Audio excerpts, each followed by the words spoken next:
ударными темпами. Режим работы круглосуточный. Все прекрасно понимают ситуацию. К 14 апреля строители планируют закончить возведение общежитий для врачей, которые будут работать в новой инфекционной больнице. Стратегическому объекту пристальное внимание. Здесь очень сильная компания работает. Она уже у нас в республике построила большое количество мостов. Ради Хабиров проинспектировал ход строительства нового моста через реку Белую в Уфе. Забота о главных героях. И, как говорится, не хотелось бы видеть здесь больных. Просто быть готовым ко всему. И все. В республике предприниматели помогают врачам.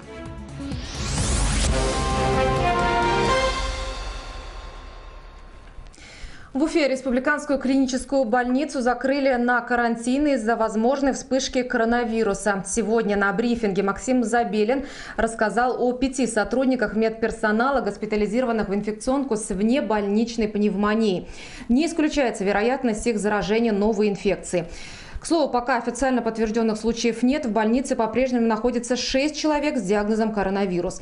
Одна пациентка выписалась. При этом с подозрением на коронавирус в стационарах 103 человека, из них 12 несовершеннолетние. Подозрение на новую коронавирусную инфекцию в инфекционных стационарах в республике находится 103 человека, из них 12 несовершеннолетних. Уже на этой неделе в Башкортостане можно будет сделать анализ на коронавирус в частных клиниках по программе госгарантии. При этом, если показаний нет, то провериться можно по желанию, но за деньги. Кроме того, из-за эпидемии льготникам начали выдавать лекарства на 3 месяца вперед, для того, чтобы люди лишний раз не выходили в общественные места и не нарушали самоизоляцию. За прошедшие сутки в России зарегистрировано 954 новых случая заражения. Общее количество заболевших 6343 человека. В выходные садоводам разрешат выехать на свои участки, а список предприятий, работающих во время режима самоизоляции, расширят. Об этом сегодня на оперативном совещании сообщил глава Башкортостана Ради Хабиров. Главное условие – жесткое соблюдение правил гигиены. Кто вернется на свои рабочие места пораньше и как можно получить разрешение, чтобы сесть за руль личного авто, знает мой коллега Азат Садреев. Во время режима самоизоляции улицы хоть и стали полупустыми, все же автомобилистов на дорогах хватало. И далеко не у всех были спецпропуска, разрешающие проезд по городу. Теперь экипажей ДПС можно будет не бояться. С 8 апреля в тестовом режиме начнет работать портал «Дорога-02», после регистрации на котором жители смогут без опасений съездить по своим делам. Цель поездки стоит указать на сайте. Один из пунктов даст зеленый свет садоводам.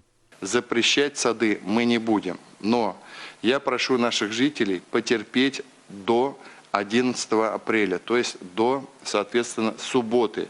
Вернее, даже 10 апреля уже вечером мы вам предоставим механизмы, на основании юридически, на основании которых вы сможете спокойно выезжать в сады и, соответственно, проводить весенние работы, которые уже нужны.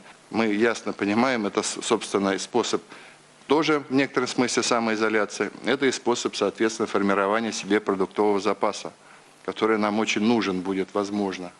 Относительно спокойная ситуация с распространением коронавируса в регионе позволила властям расширить список предприятий, работающих в условиях самоизоляции.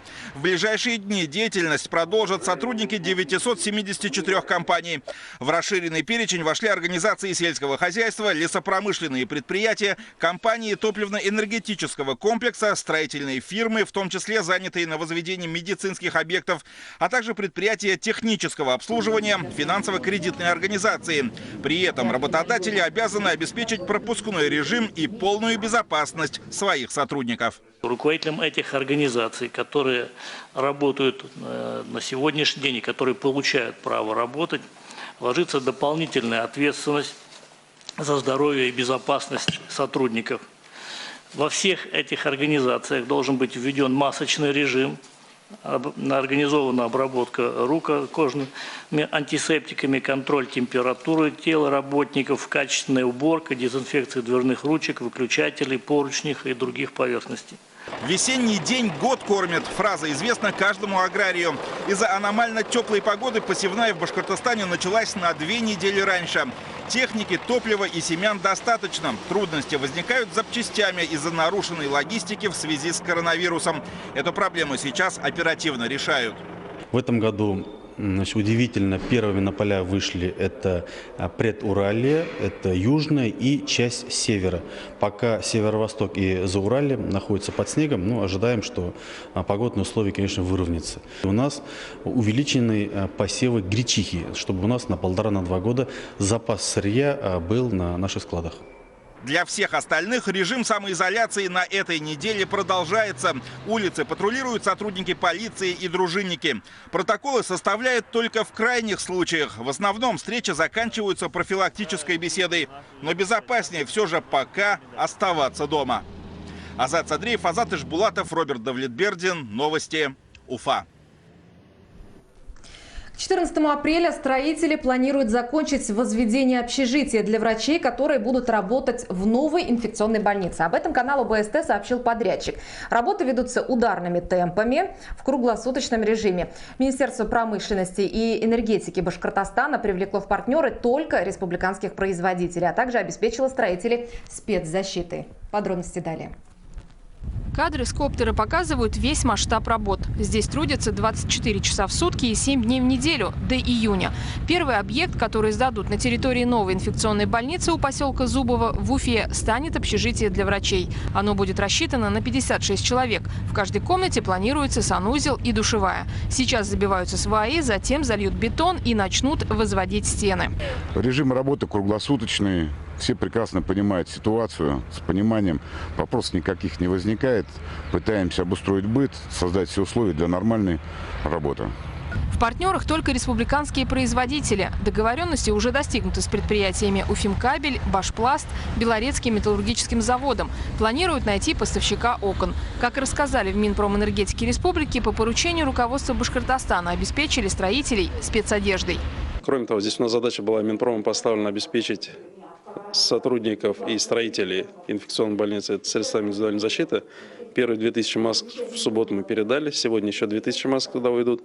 По костюмам пока пробные 10 костюмов передали. Насколько они будут удобны, здесь как предприятие самое, строитель сами оценит. Напомню, новая инфекционная больница в Уфе будет рассчитана на 520 мест. По сути, здание медучреждения будет конструктором. Его можно будет разобрать и перевести в другое место. Пик больных коронавирусом ожидается в мае-июне. Екатерина Тимиряева, Булат Закирьянов. Новости Уфа. Угроза не миновала, но власти делают все возможное, чтобы погибших не было. Об этом написал на своих страницах в соцсетях председатель Совета директоров Башинформа Ростислав Мурзагулов, пояснив тем самым свой предыдущий пост. И далее цитата. Экономике дают немного подышать, но главное, что надо понимать, эпидемия в самом начале. Если мы бросим меры безопасности, снова могут стать актуальны негативные прогнозы. Так что давайте не будем пугать людей тем, что у нас обязательно погибнет минимум 500 человек. Правильная формулировка – это предсказывалось и опасность не миновала, уточнил на странице в Фейсбуке Ростислав Мурзагулов. Сегодня в республике стартовало дистанционное обучение. Почти 500 тысяч школьников включили электронные устройства или получили задания в бумажном варианте, но тоже не выходя из дома. Такая нагрузка на трафик спровоцировала сбои. По возможности технические проблемы будут устраняться, заявили в региональном Минобре. Первый урок провел глава республики Ради Хабиров. В 10 утра он запустил новый формат обучения. Как прошел онлайн-день школьников, в материале Динары Таймасхановой. Привет. Привет. Как дела? Хорошо. Онлайн-приветствие одноклассников. Кстати, поздороваться со всеми можно одновременно. Все 30 учеников уместились на экране монитора. Обучение хоть и на расстоянии, Салима все равно в школьной форме. И даже по привычке собранный рюкзак. Вместо одноклассников родители, которые, кстати, тоже ушли в онлайн. На прошлой неделе мы уже подключались. С учителем проводили собрание, все родители подключились без детей. Во время выступления говорящий человек, вот как, например, сейчас вот учительница, показывается крупным планом, то есть люди видят того человека, который сейчас говорит. То есть, в принципе, здесь уже сродни живому общению, когда человек не ищет среди толпы, кто же там что-то говорит, а сразу на экране это все показывается. Правила поведения никто не отменял. Прежде чем ответить, нужно поднять руку. Русский язык – первый урок по расписанию. Всего у второклассницы их 4, 2 из которых в онлайн-режиме, остальные через мессенджеры. Кстати, первый звонок на урок прозвенел сегодня в 10 утра на телеканале БСТ. Роль учителя примерил на себя Ради Хабиров, сменивший офисный пиджак на casual, а язык политики на доступный даже детям. Итак, все-таки я сегодня учитель. И какие уроки бы хотел дать? Первое. Сегодня, как никогда во всей вашей, наверное, предыдущей жизни, все зависит от вас. Ведь вы сейчас будете сидеть и учиться у себя дома. И в основном эта учеба будет ваша самостоятельная. Никто вас не будет подгонять, как это бывает в классе. Все делаете вы сами. Мы сможем вам только передать задания, мы сможем только объяснить какие-то темы, но все вы делать будете сами. Потихонечку ученики собираются, как с перемены на урок. Из дома не в школу, а на цифровую платформу, которая, кстати, не нова для школьников. Программы даже могут ставить оценки, но на этой неделе 2 и 3 отменены. Записанные уроки сохраняются, а вопросы можно задавать в чате. То есть учителя становятся блогерами, да, в какой-то степени. Потому что многие заводят свои YouTube-каналы, в том числе вот я, например, завожу теперь YouTube-канал. После затянувшихся каникул во всех школах республики сегодня стартовало дистанционное обучение. Мера временная, поэтому власти просят снизить нагрузку на трафик с 10 до половины 3-го дня, пока школьники учатся. Тем более, что в некоторых семьях пользователей стало больше. Один ребенок в одной комнате, другой ребенок в другой комнате. С одним мама работает, с другим папа, потому что сегодня такой установочный, очень важный день. И после этого уже всем будет привычно и понятно, как это происходит. Также в школах будут созданы дежурные группы не более 15 человек в качестве исключения для семей, где родители работают в режиме самоизоляции. В населенных пунктах, где еще нет интернета, задания поехали на автобусах. Преподаватели обошли все дома, где есть школьники. Мы сегодня развозим понедельник, далее вот эти задания забираем в среду, а также выезжаем в пятницу. То есть в неделю 3 раза получается. А вот первоклассники на время дистанционки могут без зазрения совести прильнуть к телевизорам. Все уроки для них будут транслироваться на каналах БСТ, Башкортостан-24, Вся Уфа и ЮТВ. Также каждое утро в 10 часов известные в Башкортостане люди будут примерять на себя роль учителей. В новом амплуа их можно будет увидеть на этих же каналах. Динара Таймасханова, Булат Садриев, Артур Елаев. Новости. Продукты в сухпайках должны быть из Башкортостана. Ради Хабиров отметил, что сейчас в наборах практически отсутствует продукция республиканских производителей. Сухпайки будут отличаться в зависимости от муниципалитета, так как разработаны с учетом мнений местных жителей. Потребности горожан и сельчан разные. Наборы будут получать 85 тысяч школьников, которые сейчас находятся на дистанционном обучении. В целом сухпайки глава республики оценил положительно, но поручил к следующей неделе обеспечить в них наличие продуктов республиканских производителей. Это своего рода будет поддержкой для местных предпринимателей. Мы что, бедные, что ли, нищие, что ли, какие? Ну вот я, ладно, вижу, как, видимо, фасовка у нас здесь была, так? Ну, понятно, макароны мы не выпускаем. Но масло-то можно было, наверное, договориться. Вот я каждый раз смотрю, вот получается, вот такое печенье у нас не могут печь в Уфе, под Уфой. Я уверен, что если бы вы их посадили и по цене бы договорились, вот давайте кормить другие регионы.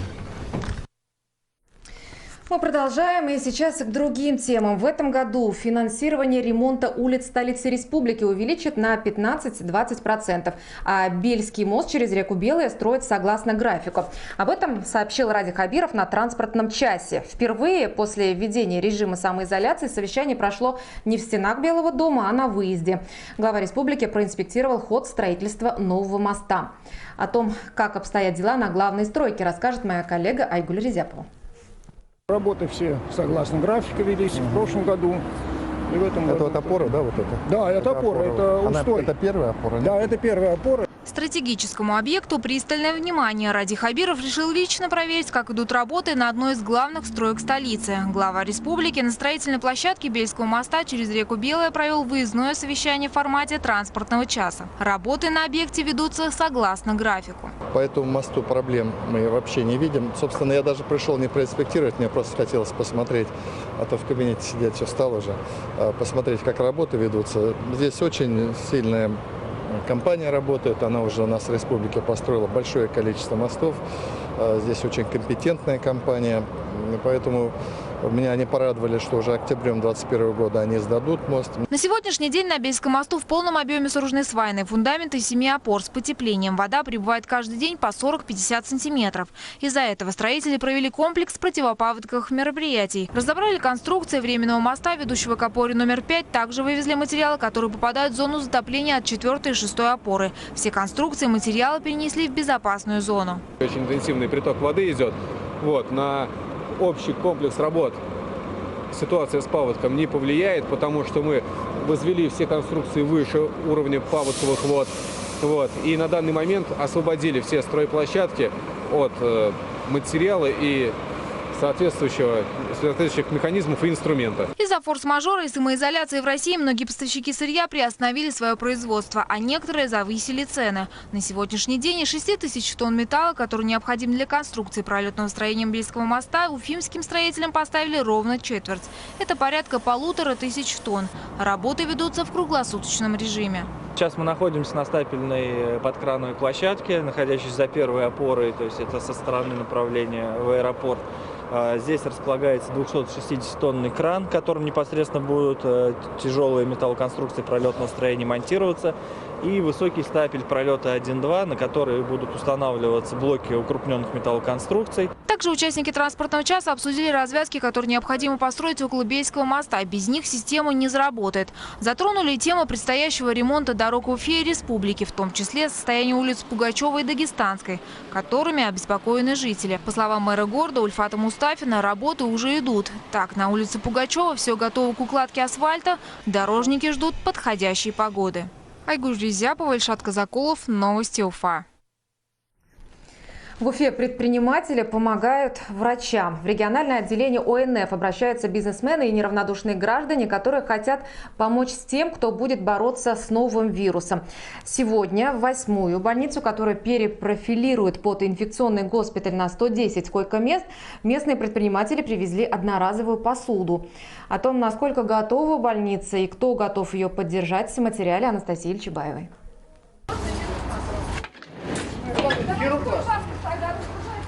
Те, кто привыкли помогать другим, сегодня сами получают помощь. В грузовике 30 коробок с одноразовой посудой. Она понадобится врачам, которые будут в случае поступления больных коронавирусом находиться в больнице круглосуточно, а также и самим пациентам. Помощь оказал один из тех, кто разгружает коробки. Юрий – директор компании «Полиплекс», занимается производством полипропилена. Его друг – директор предприятия «Полимер Пласт», который изготавливает из этого материала вот такую посуду. Тарелка глубокая, суповая. Тарелка неглубокая, плюс стаканчики. Вообще меня этой идеей заразил мой товарищ Андрей Шмельдецкий. И вот в пятницу он мне позвонил, говорит: вы же занимаетесь полипропиленом, у тебя друзья есть, кто производит посуду. Позвонил товарищу, компании «Полимер Пласт», здесь в Уфе у нас находится. Вот он за выходные уже 30 коробок сделал. Мне кажется, в тяжелые времена надо помогать государству, людям и врачам. Они нас берегут, и мы им тоже должны помогать. Примерно такие же партии предприниматели собираются на днях отгрузить в 4-ю инфекционную в Демскую больнице. Они наряду с 8-й будут принимать инфицированных. Последнюю сейчас перепрофилируют. Рабочим нужна еще неделя, чтобы медучреждение было готово принять пациентов. Приемный покой. Пациенты, например, привезла скорая помощь. Пациентов в приемный покой завели. После этого автомобиль заводится, специально для этого подготовлена площадка. Здесь будет проводиться дезинфекция. Работы ведутся и снаружи, и внутри больницы. Пришлось прокладывать новые пути, по которому в здание будет доставляться кислород для пациентов. Раньше он был проведен только в реанимацию. Теперь же требования, чтобы были обеспечены как минимум 80% всех койко-мест. И, как говорится, не хотелось бы видеть здесь больных. Просто быть готовым ко всему. И все. Сейчас этого желают все, но готовятся к худшему. Так надежнее. В больнице вместо привычных 9 мест в реанимации обустраивают 22. Переделывают часть операционных, ждут до поставки оборудования. А вот это как раз те самые ИВЛ, которых сейчас так не хватает в Европе. Это замещение дыхания больного. То есть пациенты попадают к нам с дыхательной недостаточностью. Если, как говорится, вовремя не приступить к лечению, то, естественно, наступит смерть больного.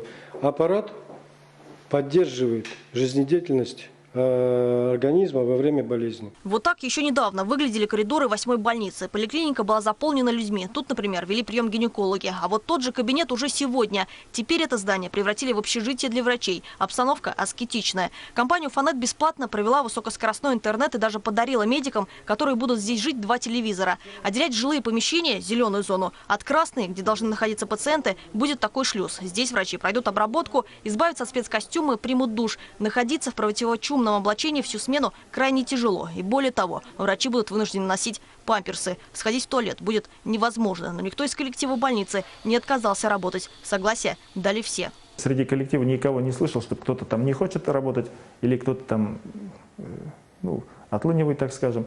Поэтому все дружно, все вместе работаем. Больницу перепрофилируют, что называется, всем миром. Ремонт проводят коммунальщики, помогают и сами медики. Откликаются предприниматели. И сегодня такая помощь жизненно необходима. Ни США, ни Европа, ни Россия, говорит Леонид Рошаль, не были готовы к таким событиям. Врачебное сообщество сегодня героически встало на пути этого вируса.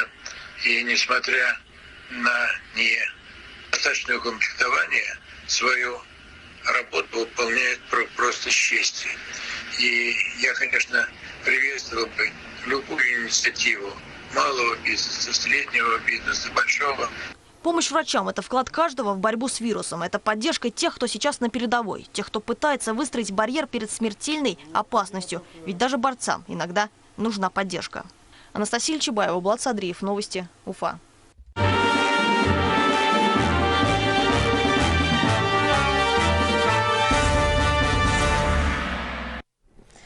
33 дня до победы. Телеканал БСТ продолжает марафон, посвященный предстоящему празднованию годовщины разгрома фашистских войск. Наш сегодняшний репортаж из Сибая, где всем ветеранам уже завершают установку дымовых извещателей.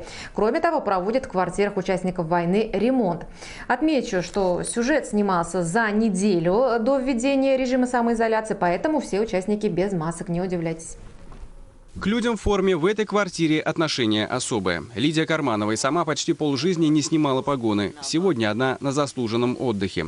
Впрочем, не только поздравить с наступающим Днем Победы пришли гости из администрации, но и установить в квартире участника Великой Отечественной дымовой извещатель. Спасибо им всем, дай им Бог здоровья, всем дожить даже до 100 лет. Что эти 100 лет? Ерунда.